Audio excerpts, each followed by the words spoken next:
Happening now. We want to welcome our viewers from across the United States and around the world. This is the EdTech Situation Room. Good morning, good day, good evening. This is EdTech Situation Room, episode number 182 for July 1st, 2020. My name is Jason Neiffer. I am the Assistant Director and Curriculum Director of the Montana Digital Academy, the state virtual school that is located on the University of Montana campus in fabulous and kind of rainy Missoula, Montana. And here with me, as always, good evening, Dr. Wesley Fryer. How are you tonight, sir? I am great, Jason, and we have missed a week, and I think we have probably set a record for maximum number of links. But we have to have some updates that are non-tech related. So I understand air conditioning is a nice thing for you this summer. Yes, my wife and I decided to take part of our stimulus check and some money we'd been saving up for home improvements and dedicate it to central air in our home. And although we haven't needed it for the last couple of days because it's been delightfully cool and rainy here, we figure if we're going to be stuck in our house, which we're probably going to be for quite some time, but more importantly, that because Montana tends to get a pretty regular fire season now, we're doing just fine. Open up the windows at night and cooling off the house, but you can't do that if the state's on fire. So we've decided that in deference to us not being able to travel for a long time, and then also the fact that we could be stuck in here in August and September during fire season, we have now sporting central air, which is super duper awesome. Yeah, well, you are not my first Rocky Mountain friend or acquaintance that I have known in the last, few years who have done that with the changing climates as we have it. So yeah. I'm glad that you're getting to enjoy that, and I'm also glad to hear that Missoula's getting rain. Do you still have folks howl at 9 p.m. or is that subsided?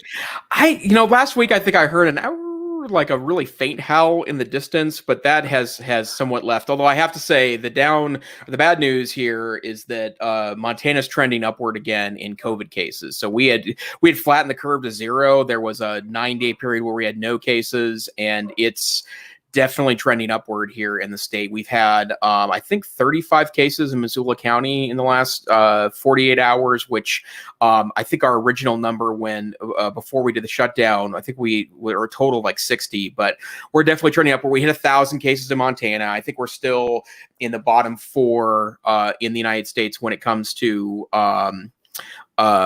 total number of cases, and then per capita, we have just over 1 million people. So that's 1 in 1,000 people in Montana. That's not a super huge number, but we're definitely starting to see as we move into phases of reopening that there's certainly going to be some reconsideration of complete reopening. And as I'm sure is true of schools in Oklahoma and across the United States, discussions are ongoing about what open school looks like this fall.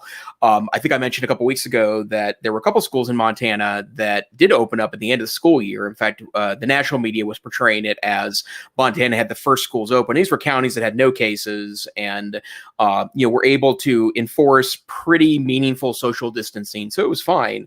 But I am privy to first, second, and third-hand conversations about this, and I just know how tough these conversations are. And my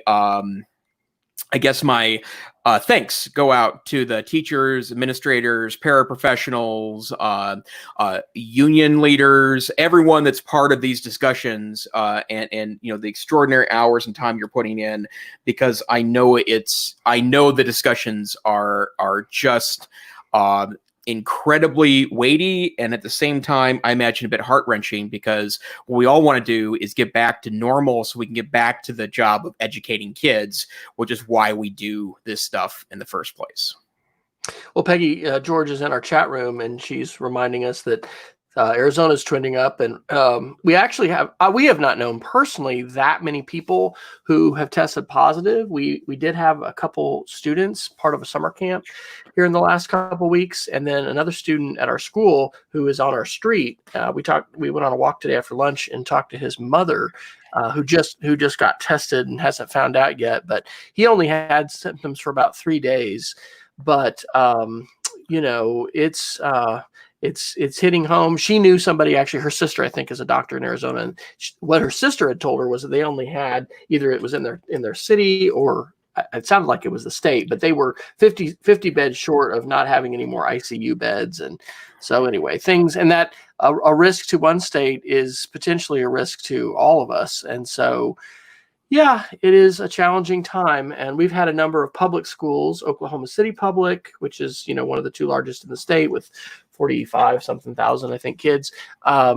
And then Edmond, which is just north of us, where we go to church. And then Deer Creek is to the northwest. They've all announced plans. They're all giving older students an option if they want to go remote.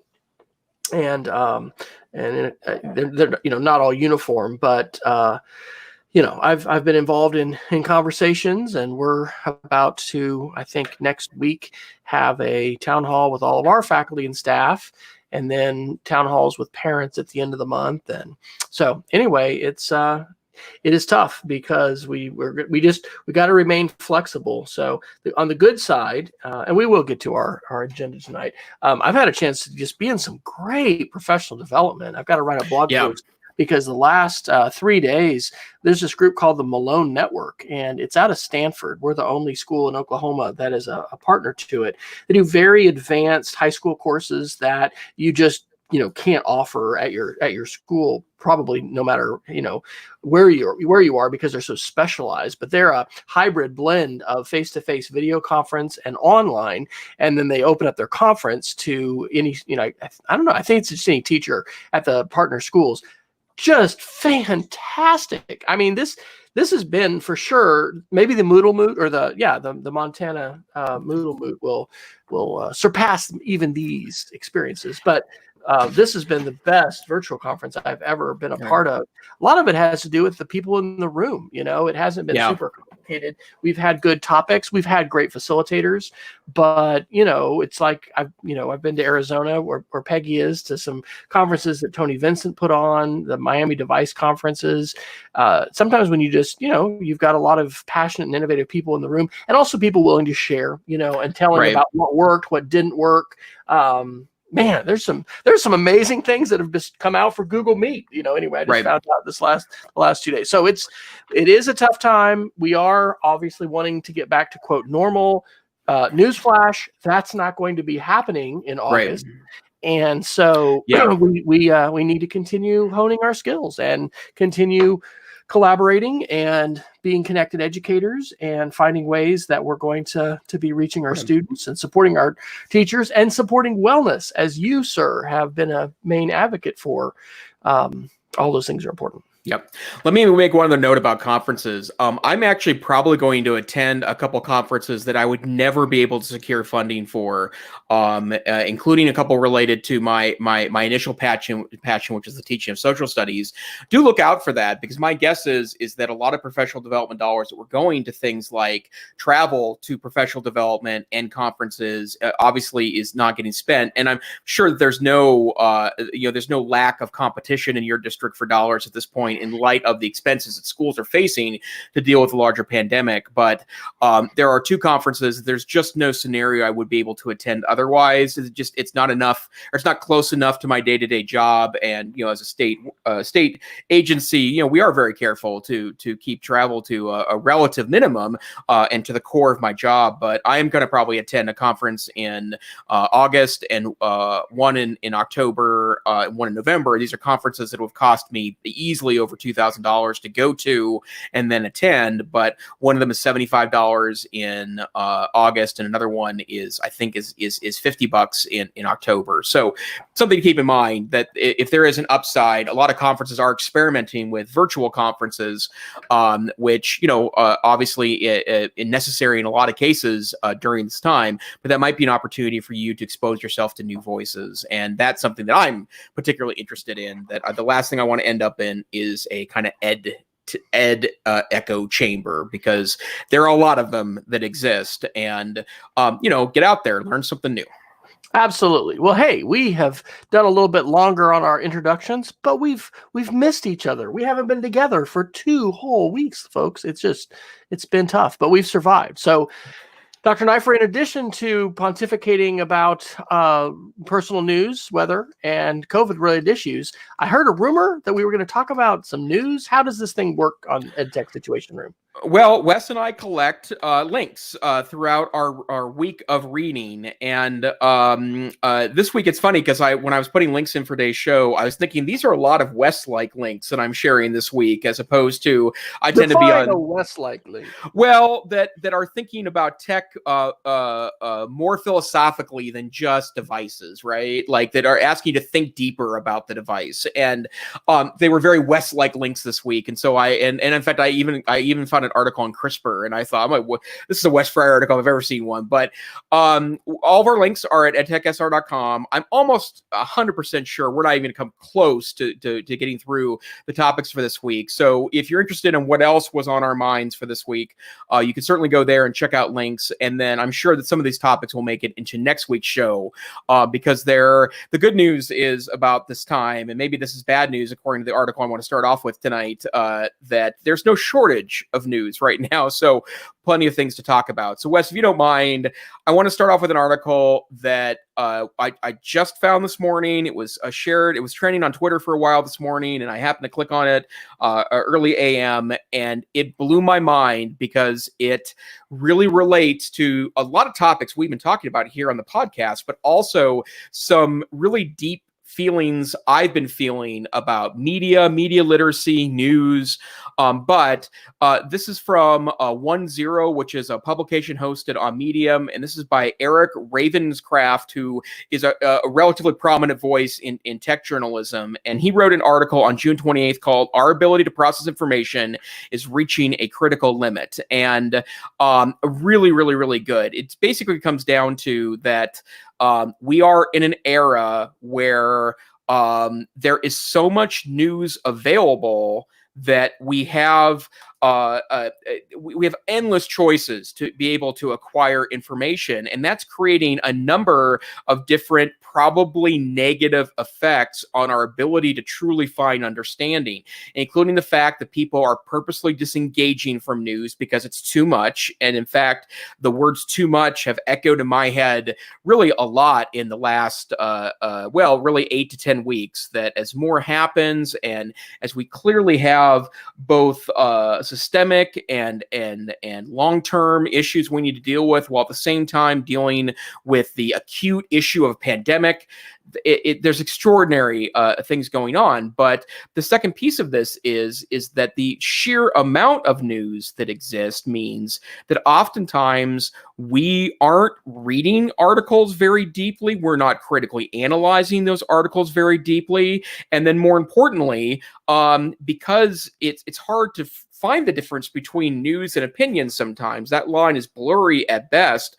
especially in an era where there's such extraordinarily diverse sources, many of which don't follow any journalistic ethics, which aren't newspapers, aren't journalism, their opinion.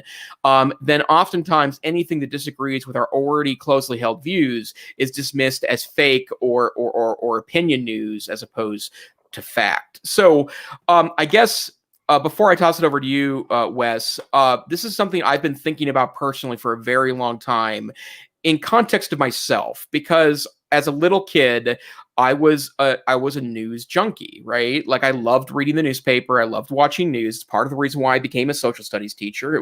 It kind of integrated in my piece. I became a high school and college debater and eventually a high school debate coach in part of that love. And I remember one time as a little kid, I was in Helena, which is where I went to college. There was a summer camp there at my eventual college, which is Carroll College in Helena. And there used to be a little tiny newsstand in downtown Helena that sold newspapers and magazines. And it was a little newsstand store. And I remember one time I bought a 6-day-old issue of the Chicago Tribune because I had never seen the Chicago Tribune before. And it was thick, right? Like the good old days when the Sunday paper was, an inch and a half thick and you could grab the newspaper. And I remember just being delighted by this because, it's 6-day-old news, but it's the Chicago Tribune, right? Like when would I have an opportunity to read the Chicago Tribune, right? And, I used to like to be able to, when the internet first came out and news from other cities and towns and nations became available to me, I would sometimes get in an internet hole where I would, get spit out 3 days later, reading English editions of Le Monde. And it's something that is very near and dear to me. And now I have this extraordinary number of news sources because, that's the amount available. But as this article says, it complicates things. And by the way, there's a lot of interesting links I would consider reading the article to click on to talk about some of the research behind these phenomena. But the bottom line is that the sheer amount is creating tension with understanding. And if we are not careful about this, the extraordinary garden of news sources, which is probably less like a library and more like a rummage sale, right? Like, it's not like there's a library, a vetted library available to you. It's really just a pile of stuff, anywhere from junk to treasure. It's starting to diminish our overall understanding of our world. So that's a lot of talking for me. Wes, I know this is something you care very passionately about because you yourself, big critic of helping teach kids media literacy. Any thoughts about the opening article tonight? It's absolutely true. Literacy continues to change. It always is changing and in flux. We need to look at the predominant tools and the predominant ways in which both we communicate and we're communicated to. This is why media literacy needs to be part of the conversation. It really in every classroom. This isn't something that, waits till high school or waits to college. I'll respond with an article. This is a KQED education slideshow from last night's webinar, Help Students Fight Misinformation One Click at a Time. I'll remind everybody, I really do think that avoiding the term fake news and talking about misinformation, disinformation, and malinformation, those are three clarifications that are from a wonderful book that was published 2 months ago called You Are Here, that's about the polluted information environment that we're in, are good guidelines. I mean, truth is under siege. Things that were very fringe are now much more mainstream. If you've looked on the links for tonight, I mean, there's a ton of links we've got under tech correction, and a lot of those have to do with disinformation and the campaign that's on now to boycott, advertising on Facebook and social media and pressure, for the platforms to take action, on this. So I will say that, media literacy, I'm excited because here the third week of July, I'll be in the tier 2, which is second year of the Institute for Digital Literacy. It's online now. You can register. I think it was like $400.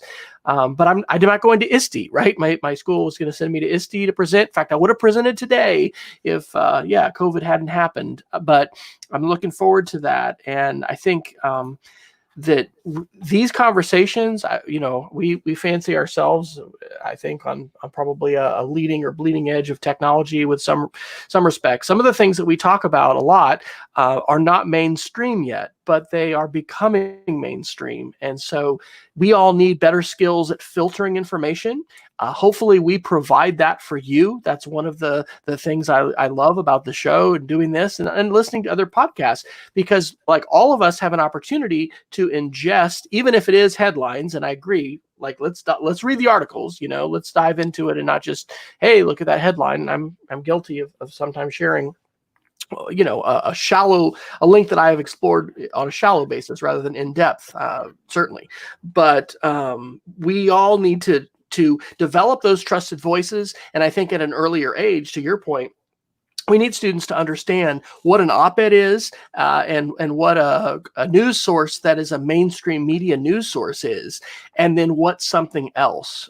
Last comment I heard from on Facebook, someone whose name I will not disclose, but they're a friend of a relative who was really buying into the plandemic that happened. That was that fake documentary from a couple weeks ago. And this person is an engineer. And it really almost shatters my mind to think how intelligent that many people are, but they are either because they're tuning into a certain television network for news all the time. I don't know all of those dynamics, but they are living in a different sphere of news. And we talk about bubbles and echo chambers and things like that. So got to help kids become critical thinkers, got to help everybody have a better crap detector to, channel Neil Postman. And media literacy, it's for everyone, and it's for adults too. Yep, absolutely. And, we will, this is not the end of this conversation, certainly. And I think part of what I'm hoping that we can get to at some point, and it's too easy to blame this on politics. We well predated the 2016, 2012, 2008 elections. This is not about that. I mean, it's a symptom, the kind of vitriol around that's a symptom of what's going on. It's definitely not the problem.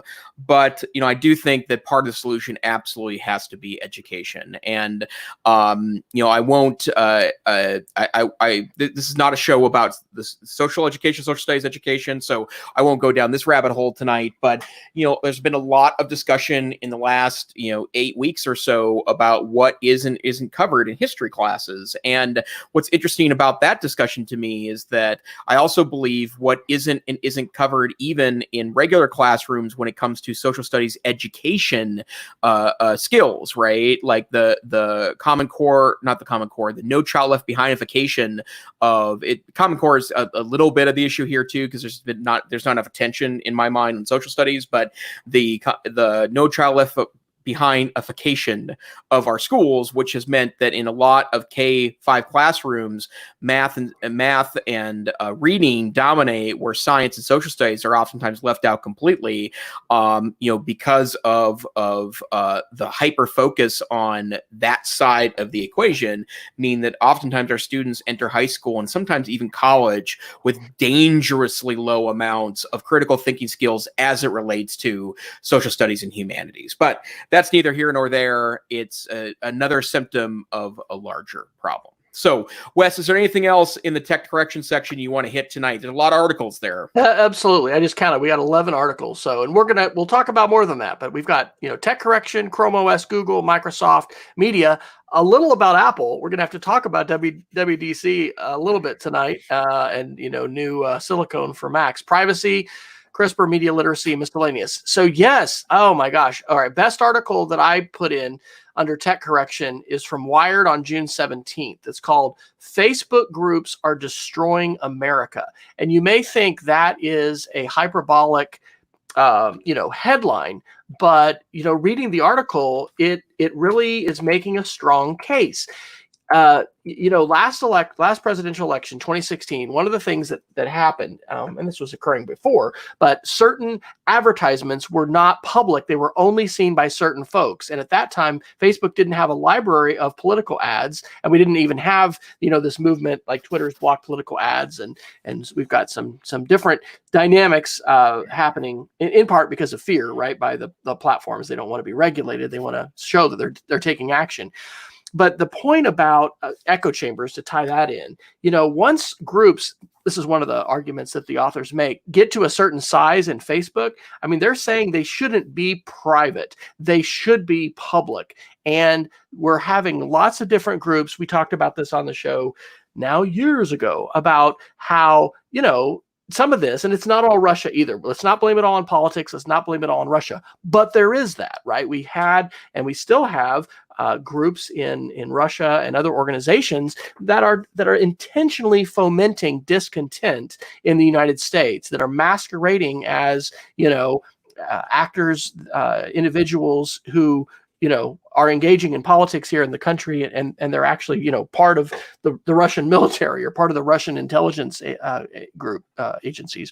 And so this, Mark Zuckerberg would like us all to believe that Facebook is bringing us all together in wonderful ways. And I got to say, there are a lot of wonderful ways. Like, please, let's not kill Twitter. I love Twitter. Twitter is so important to me. It is so huge on a daily basis for my learning, but it's also been abused in a lot of really, really terrible ways. And so this is a great article on Facebook groups. And the other one that I'll point to is by Kevin Rose. And if you don't read Kevin in the New York Times, man, what are you doing with your time?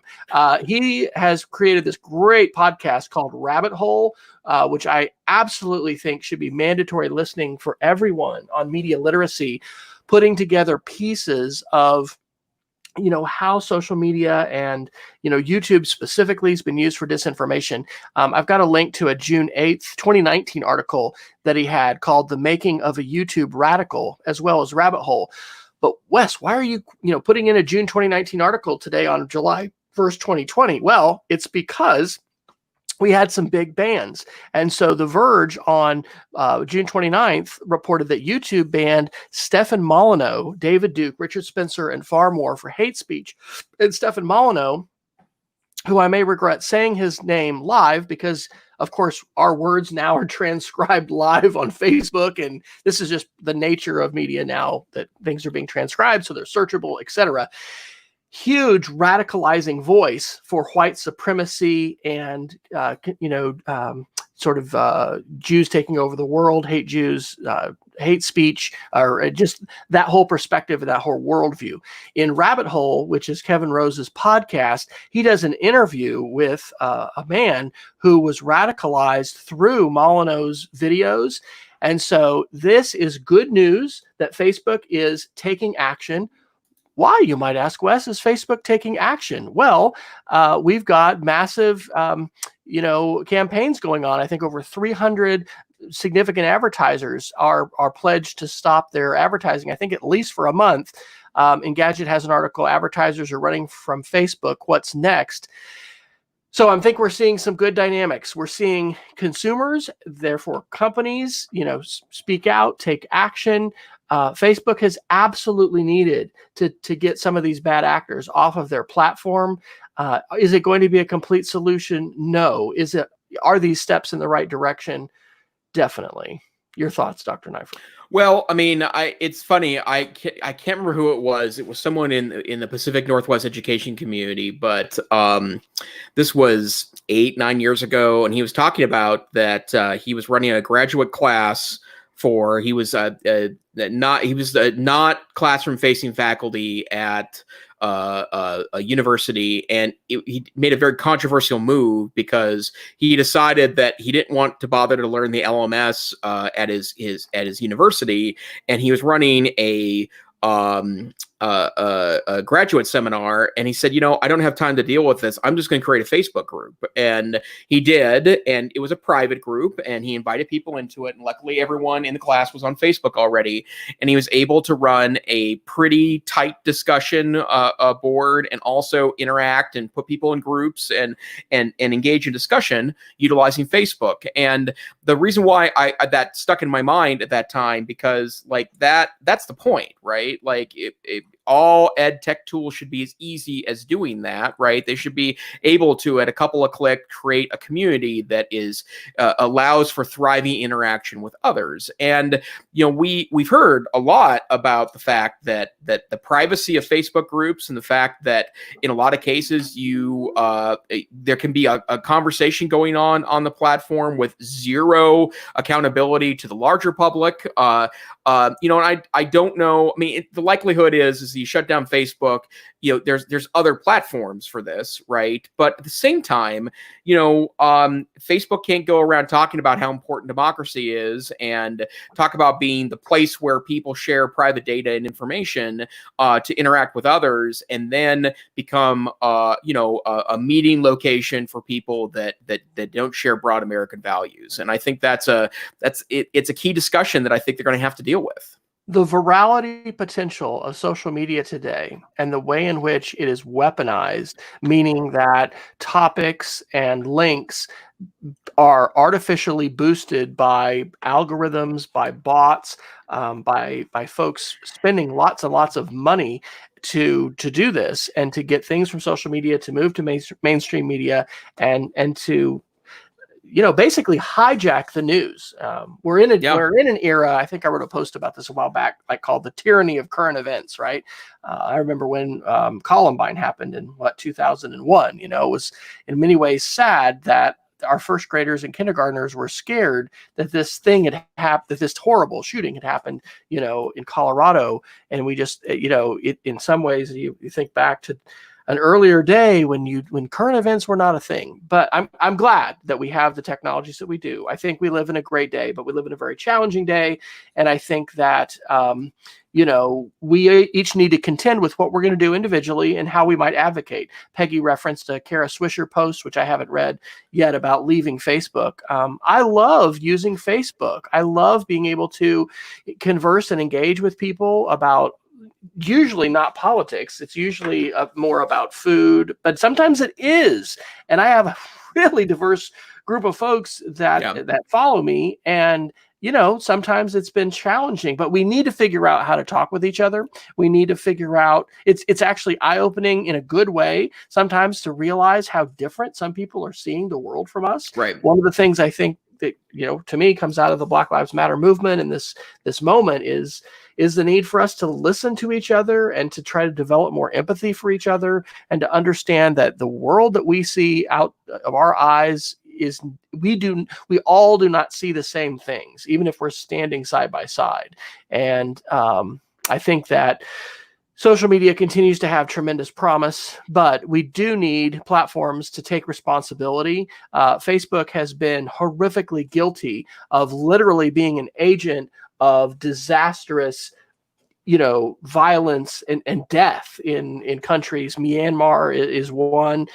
Indonesia, other Philippines, maybe other East Asian countries where they just haven't had folks using, who are fluent in that language, policing the platform, and they haven't had algorithms written, etc. So it's like the tools have outstripped people's abilities to control them in some ways. It's not a Skynet sort of thing, but it is definitely, where even Facebook either today or yesterday was saying, even though they've banned these accounts, well, there's so much content, we can't take care of it all. But these egregious examples, and especially, these groups that become huge, it's we do have to decide what it is we're going to do, and how are we going to connect, and how are we going to use the tools for good, right? One of my kids, when I had several little conversations the last few weeks with our Minecraft camp, because I led a 2-week Minecraft camp. And I did one for elementary kids with middle and high schoolers who helped me as my moderators, and then one for middle school where the high schoolers were helping. And anyway, just like recess, if you have recess, stuff's going to happen. Kids are going to make choices and things are going to happen. And at the end of one of these conversations which was with a parent and a child afterwards, which was not a horrible thing, but the student reminded me, I need to use my skills for good. And that's right. You do. You want to use them for good. I love that. And not for evil, Right. And yeah. Well, and I'll say one last thing about Facebook, right? Like the problem with Facebook with me is that I'm an introverted person, right? I know it doesn't come off that way because, I co-host a podcast. I speak frequently at conferences. I love speaking. Speaking's a very fulfilling activity for me, but I'm a pretty introverted person. I don't particularly like social situations, and I'm very uncomfortable in situations where I don't know very many people. And, I'm stuck in my house for the next, umpteen number of months. And I'm not connected to a ton of people via text.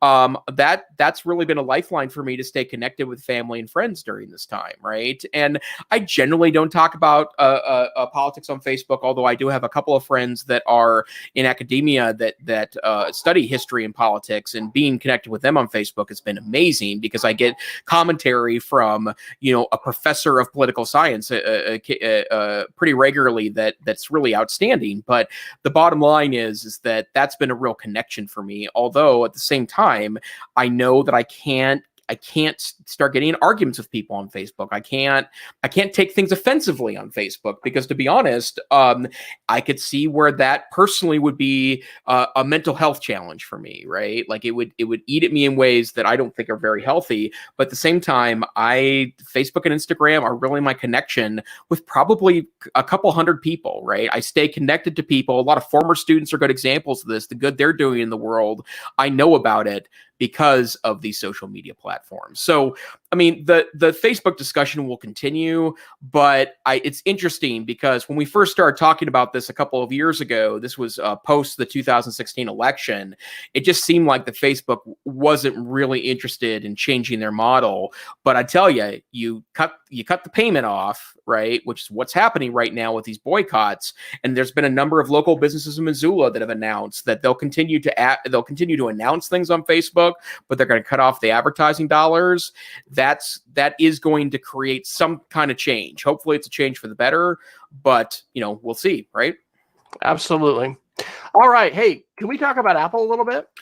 Please. I've been waiting. I was glad to have a break last week, right? Like I love our podcast, but usually in an era traveling, we would have every 6th or 7th week off as we traveled. We haven't had that during the COVID era, so I was thankful to take a little bit of a break.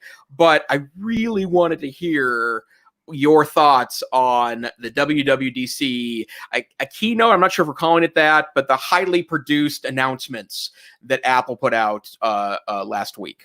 Absolutely. Well, one of the benefits, because these, I think it actually happened, didn't it, on a Tuesday? It gave the opportunity. Make sure that I'm not going to play this. Gave the opportunity to watch the whole thing, of course, as well as digest a lot more news from other people. I'm going to put the link that's in the show notes to Marquez Brownlee's video. He is a fantastic YouTuber, by the way. Yep. And he put up a good video, which I don't have in the show notes, but it was like just a few back, talking about the moment that we are and whether we should step outside. Like he's a tech geek, right? But he also happens to be black. And anyway, he had a very good video about that. This video, though, is his WWDC 2020 impressions, widgets, and the great transition.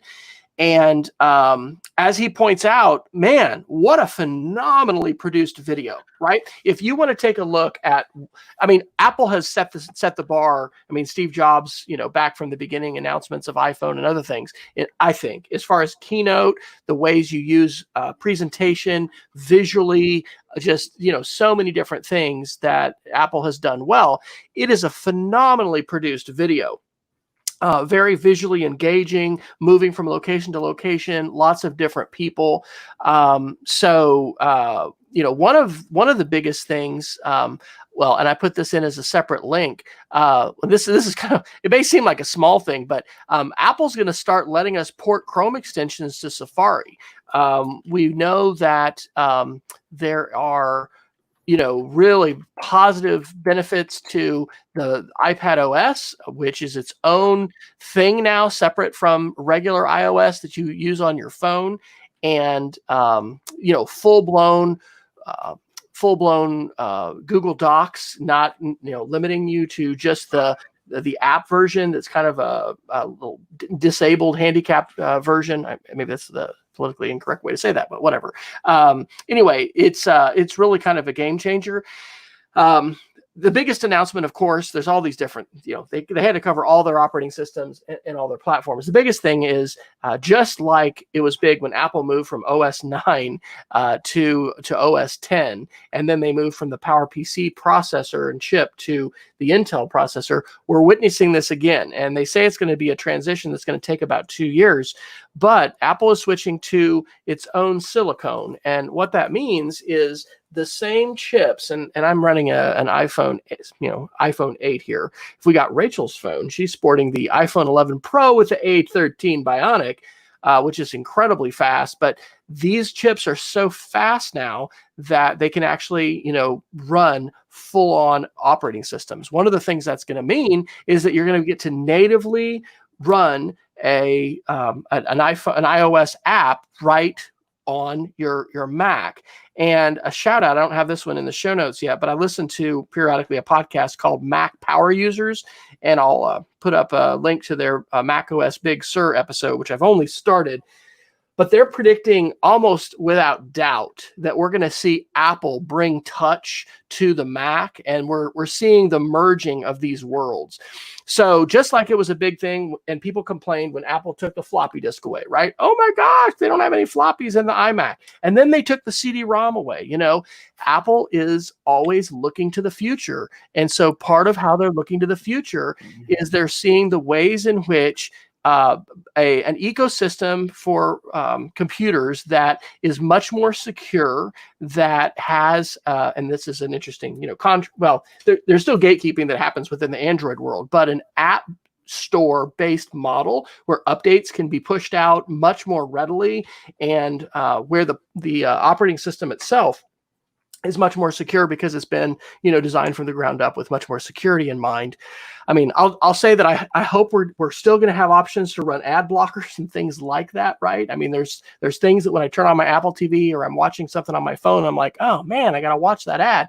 And when I'm on my computer, I don't have to. But yeah, that was the biggest thing. And if you haven't had a chance to watch, watch the first 15 or 30 minutes of the keynote, it really is a phenomenally produced video.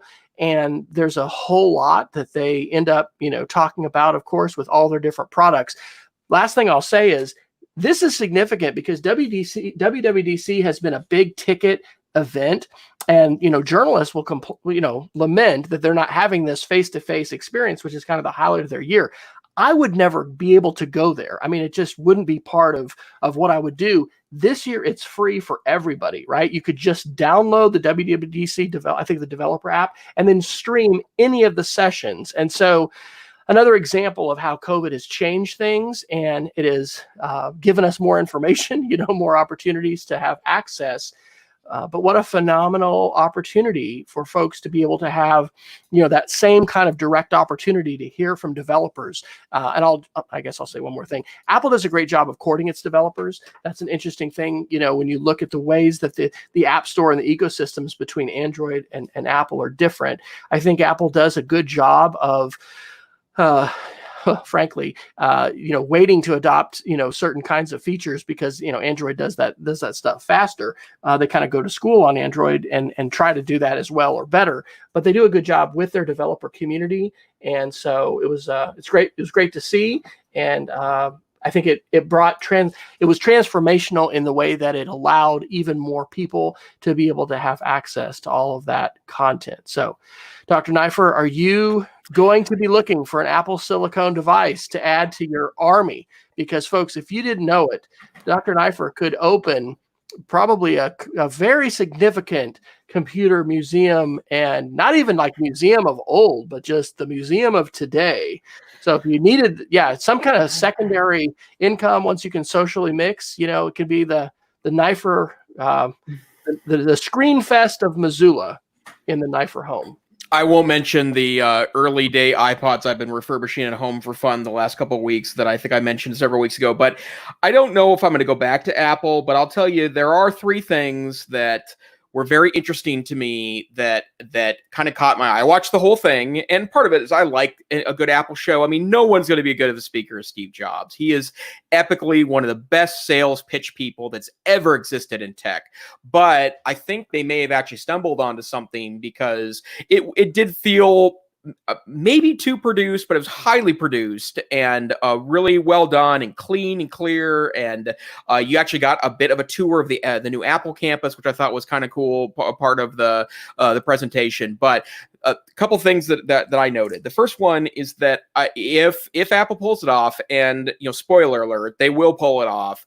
The fact that they're having another major architectural transition in their operating system and do that successfully is going to be amazing. And I don't blame them for leaving the Intel architecture. It makes me sad a little bit because from the standpoint of one thing I liked about a Mac is that you could dual boot Windows, which is an advantage because there's a lot of weird programs that would never make it over to Macs.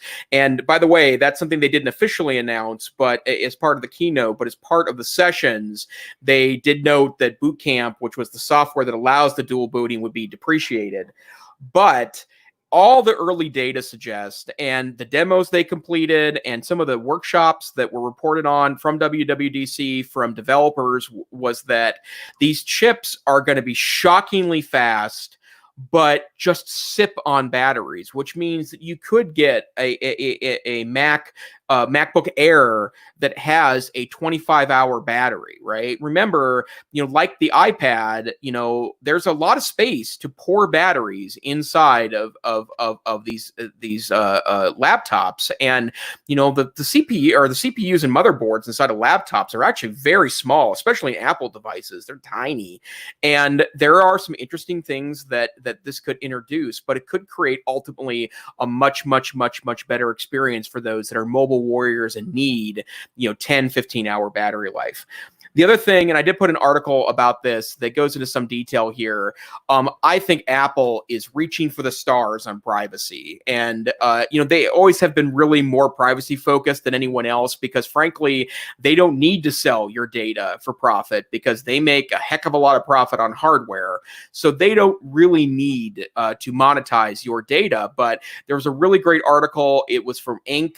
About how iOS 14 is going to be really privacy focused, even more so. 12 and 13 were both advertised as really important steps forward in privacy, but they're going to force app developers, in essence, to report to you as the end user and have privacy information available so that if they're using their data for something that, for any reason, really, they have to report that back to you. And you're starting to see some evidence that Apple's position in the marketplace is starting to impact other people's use of data. Microsoft and Google have both really upped their games in the last 24 months as regards to this.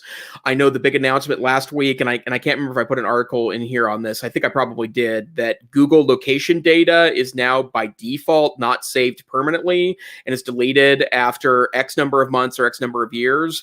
I will probably continue to save mine in perpetuity because of my travels. I like that for that reason only, right? It allows me to help remember, trips that I took, but the bottom line is that there is some extraordinary advantages to Apple leading the marketplace here because it really ups the game for everyone else. Other than that, I mean, I did laugh a little bit because they're all excited about widgets on iPhones. And I did have an Apple person 4 or 5 years ago make fun of me because one of the reasons why I liked Android was that I do like widgets. It's a very useful feature in the Android operating system. And he blew off. He called it cute.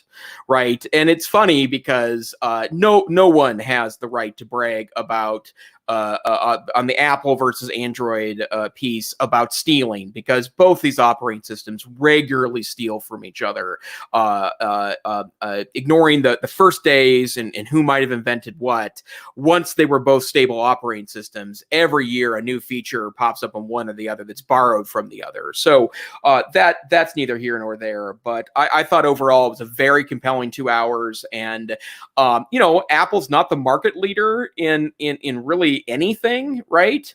But they don't have to be because they have people that are willing to shell out premium prices for devices because they have an extremely well-articulated ecosystem. And if you go back, for those that are Apple scholars know that Steve Jobs was famous for drawing 4-part grids on whiteboards, saying that there are 4 devices that fit into these 4 grids, and before the iPad was the iPad, he was planning on a device that would fill that space, plus a phone, plus a laptop. And I would argue the watch is the 4th grid now. And that's something that, that continues to evolve with some pretty extraordinary stuff. So again, I'm not an Apple fanboy anymore. I'm more a tech fanboy. I love all the ecosystems equally, but I thought it was just a really well done and extremely compelling narrative from Apple.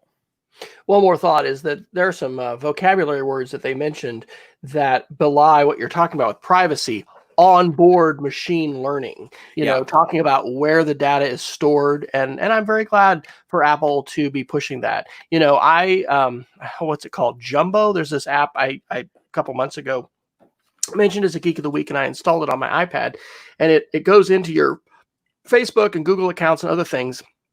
And it will, if you want to, and you can change the settings, delete stuff. I mean, I actually want my YouTube history. I love the recommendation engine, and you can really, have that work for you. it's, it's a very interesting thing to think about. What do I want, saved in terms of my own data? It's certainly a good thing to have charge of it and to have that be a little less opaque and be able to, know what's being saved and have choices about it.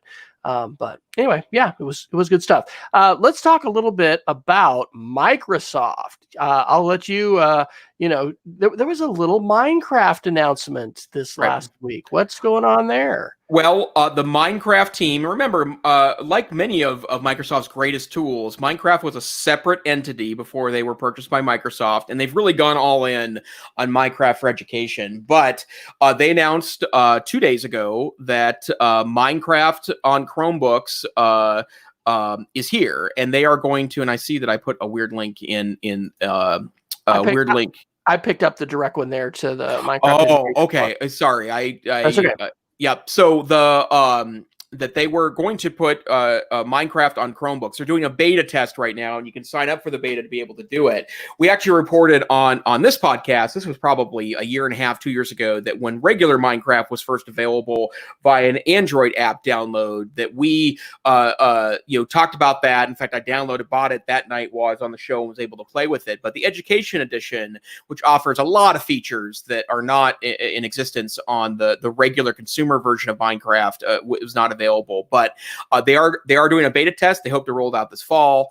What's interesting about that is that there's a lot of districts that have questioned Chromebook purchases because of the energy around Minecraft for education. Because, I've seen pretty meaningful articulations of Minecraft in the classroom, K through higher ed, right? I think there's a lot of compelling use cases for Minecraft in the classroom. I think Apple was very wise to purchase Minecraft when they did, and refashion it as almost a universal educational tool. But extremely great news that for districts that are in the Google ecosystem and yet could find some value in Minecraft for education. It's a really wonderful development for this. And if you're in a district, please sign up for the beta and download this to a couple of your Chromebooks to see how that might work in both its function on low-end Chromebooks. Although I will say that you don't need a lot of guts to run Minecraft. It's part of the beauty of the system is that the graphics are blocky and not particularly taxing on CPUs. And so you can usually run them on relatively modest hardware, but let's give Microsoft a good beta test here so this rolls out smoothly in the future. Little chat questions good from Peggy asking about the privacy settings. She asked, why did Google make the decision to just auto delete location data and search history by default for new users only? I actually did read the blog post they had. They didn't want to make that change for people who are existing users because, my God, where'd my data go? But they want to give that option. So the option is available for everybody. And of course, remember everyone, Google for Education is treated differently than the consumer, Gmail. And that's a very important, distinction to keep in mind as well. So I think it's good that Google made those changes. Well, we've got Chromebooks, especially in our middle school. We're going to have a few more iPads. Those announcements are going to be forthcoming from our administration in terms of our plans for next year. But I am thrilled. I had some students on iPads in the elementary edition of our Minecraft camp. And so I'm thrilled that, if you've got a Chromebook, you'll be able to have that opportunity as well. So what else would you like to pick up, sir? We can probably do a few more articles and then the top of the hour will be here. Do you want to do that CRISPR article that you picked up? The Nature one? Yeah, and mostly because I just want to hear your views on this. We've talked about CRISPR a number of times in the podcast, and Wes is a bit more well-read in CRISPR than I am. But for those of you that haven't listened to our extensive coverage on CRISPR, CRISPR is a gene editing tool that essentially allows you to make tiny changes in DNA through, I think they're called SNPs, right? Is the verbiage they use for that. And there was a series of studies that this is reported in Nature on June 25th that say that there is a concern that editing in human embryos, and we talked about the fact that there was some off-the-books research in China involving CRISPR editing of genes to try to prevent passing on of HIV from mother to child. There are some studies that say that reshuffling DNA has extraordinary safety concerns and actually wreaks mayhem on, is their headline, wreaks mayhem on chromosomes. So I guess, Wes, you were actually warning about this early on in the CRISPR movement, that, you know, that we need a strong ethical foundation for doing research here, because we're really messing with the literal foundation of the universe, right? But any thoughts about, you know, some research confirming the fears of early CRISPR critics? Well, whether it is regarding, you know, CRISPR and genomics and biology, biological modifications, or it's even talking coding, all of us need to be thinking about whether what we're doing or we're designing is for good, and what those not only the intended consequences could be, but what the unintended consequences. So yeah, this my understanding of how CRISPR works is, you know, they snip out the part of the genome, and then there are enzymes that come in to do this repair. But it's so early days with this kind of thing that it is, you know, we almost always have unintended consequences that happen from, you know, especially seismic changes that technology brings. I think that, you know, it's very important for us to be wary and to proceed cautiously. And, you know, even when we're talking about, oh, aren't mosquitoes terrible? How can we get rid of mosquitoes? I mean, there's a children's book called The King, the Mice, and the Cheese. And actually, I love that book. And my wife, we searched high and low in all kinds of used bookstores. She actually gave it to me for like my birthday a few years ago. But basically, the king has mice and he's upset. And so he gets cats. And then they get dogs, get rid of the cats. And it's a cycle. And elephants come and they're all, you know, all these bad things. And they finally bring a mouse back to get rid of the elephant. But it's, you know, this chain of events that happens. And so I think we need to proceed so cautiously and so carefully. I read in National Geographic a number of years ago, well, not that long ago actually, that, you know, what we're understanding today about the brain is a little bit like looking at the Earth from a geosynchronous satellite. I mean, we're seeing weather patterns and broad things, but we're not seeing the granular detail and understanding things at that kind of a level. So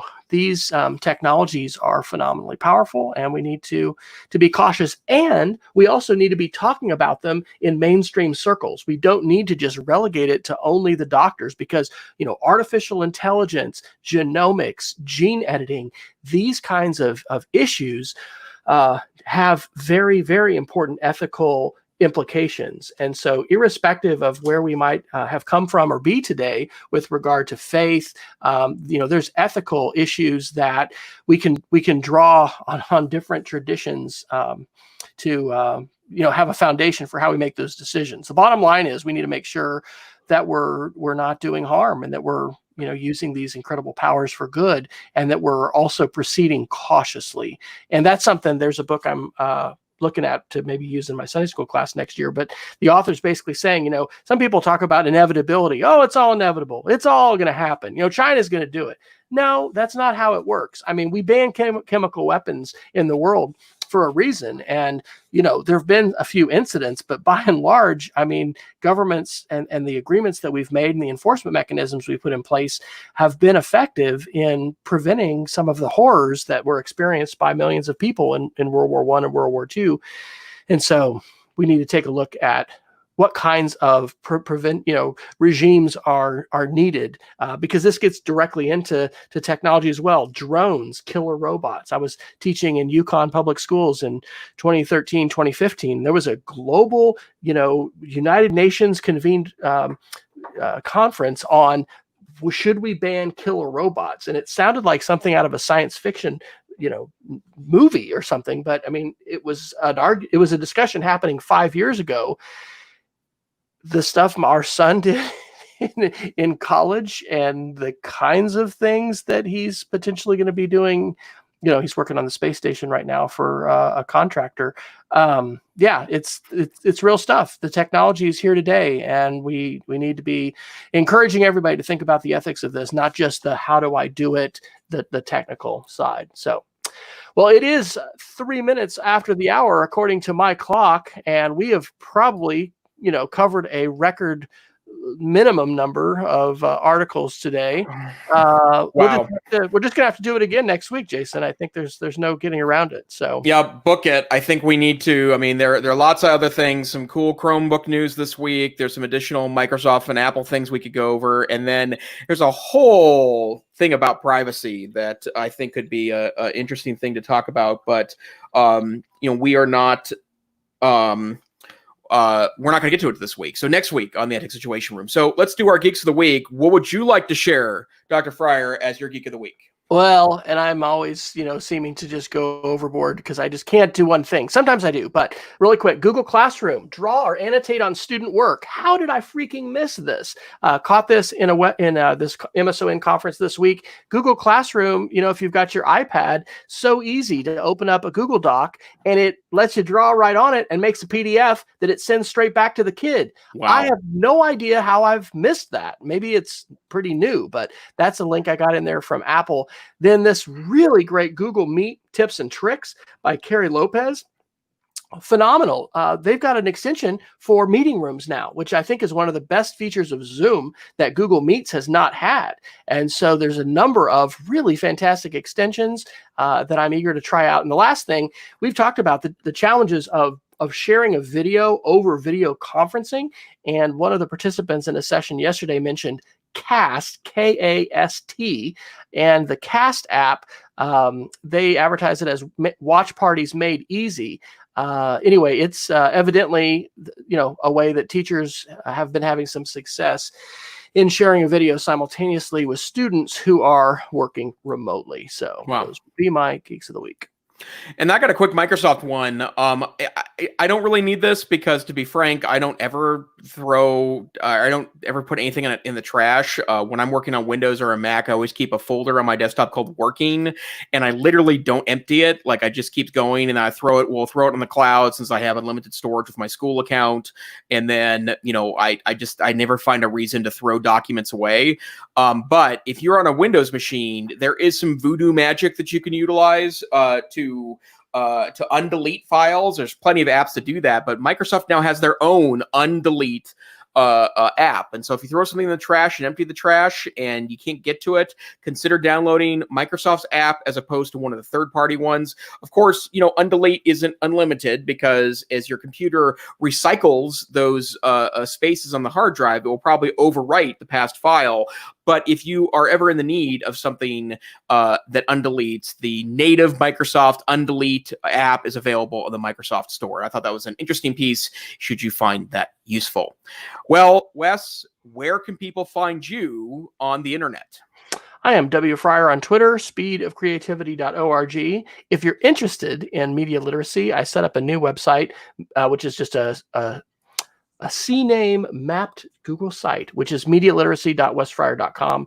And that's where I am sharing media literacy projects, groups, book clubs, cool stuff. And I've just kind of decided to aggregate stuff over there. How about you, Dr. Neiffer? I heard a rumor that you did something for this NCCE group. What's up with that? Well, I am the tech-savvy administrator in residence at NCC. Blog.ncc.org is our blog, and we are taking applications now. They've opened up a call for proposal for NCC Seattle, March 2020. Of course, that's a long time from now, and there are discussions going on like every conference of whether it will be face-to-face or online, but strongly consider putting something in there. It's really a wonderful conference with wonderful people. It draws both a regional and a national audience. www.ncc.org. And I'm on Twitter, TechSavvyTeach. In fact, I've been working really hard the last couple of weeks to maybe start following some people that are in other discussions other than technology and education. I'm particularly interested in equity discussions in education. I'm also starting to re-engage in the social studies community, harkening back to my days in the classroom. I know, maybe I'll end up back there sometime before my career is done. But, sir, I'm teaching Spanish next year too. No kidding. Yeah, they asked me to pick up 2 sections of introductory 5th grade Spanish. So Hola. I'll be doing 6 sections for media and digital literacy for 5th and 6th grade, and 2 sections of Spanish. So Senior Fryer in the house. Vamos a practicar mucho en español. We're talking a lot in Spanish. All I can do is order cerveza in Spanish. But That's this helpful. is not about Spanish. This is the EdTech Situation. We're a once-a-week podcast where Wes and and I like to shoot the breeze about tech and sometimes about other stuff too. You can download our podcast anywhere podcasts are aggregated. We're in all the apps. In fact, I regularly try out other podcasting apps because I love podcasting so much. And the bottom line is we're everywhere now. If you can't find us there, though, go to our website, www.edtechsr.com, where you can download tiny copies of the podcast. You can also go to edtechsr.com/links and get all of the links we talked about during the week, which this week was, we left several behind that will probably make it a next week's show. And of course, you can find us on Twitter at edtechsr. Also, check out our YouTube channel. You can see past episodes and see us if you like the visual notion of that piece. And of course, we encourage you to watch live. We're on Facebook Live. We're on YouTube Live every week. Check us out on Twitter to find out when we go live. And you too can hang out with Peggy, George, in our chat room. Until next time, stay safe, stay savvy, and we hope to see you next time on the EdTech Situation Room. Good night. Bienvenidos y hasta luego.